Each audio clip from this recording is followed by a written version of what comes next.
So when people stop drinking, the logical approach is remove the alcohol and you remove the problem. But if you remove the alcohol, you also remove the endorphin that the brain is addicted to. And that then creates craving. It's the craving that creates, there's about a 90% relapse rate in abstinence-based programs. My background was working in rehab centers.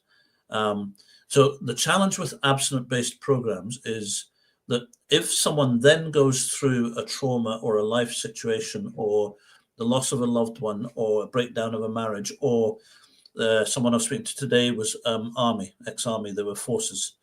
So PTSD, memories, Army situations.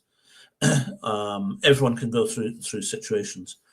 The beautiful thing about the Sinclair method is, as someone is reducing, it's possible, it's a reduction program over a period of time. It's possible to what I call press pause.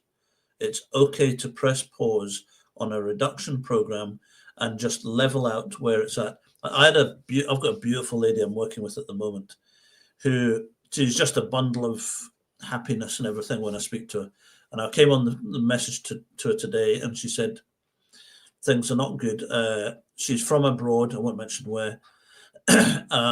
She's from abroad, and one of her family are really, really ill, and they're having to go back abroad to deal with the situation over the next couple of weeks.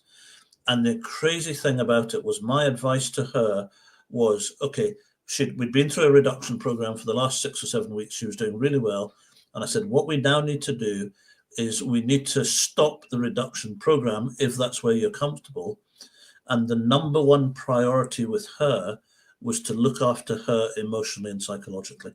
And if she was on an abstinence-based program, she would be having to deal with the life situation and also dealing with the craving and the battle and the struggle and how am I going to cope with the loss of a loved one, which is what's going to be happening, without having to have that drink. I'm fighting the craving, I'm fighting the emotional battles, the triggers. How can I fight that?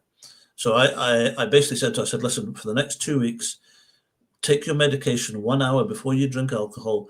And listen, if you go away and have a drink, and if your alcohol intake increases over that period of time, we've learned from experience, it does not matter, because the dust settles emotionally and psychologically from the situation,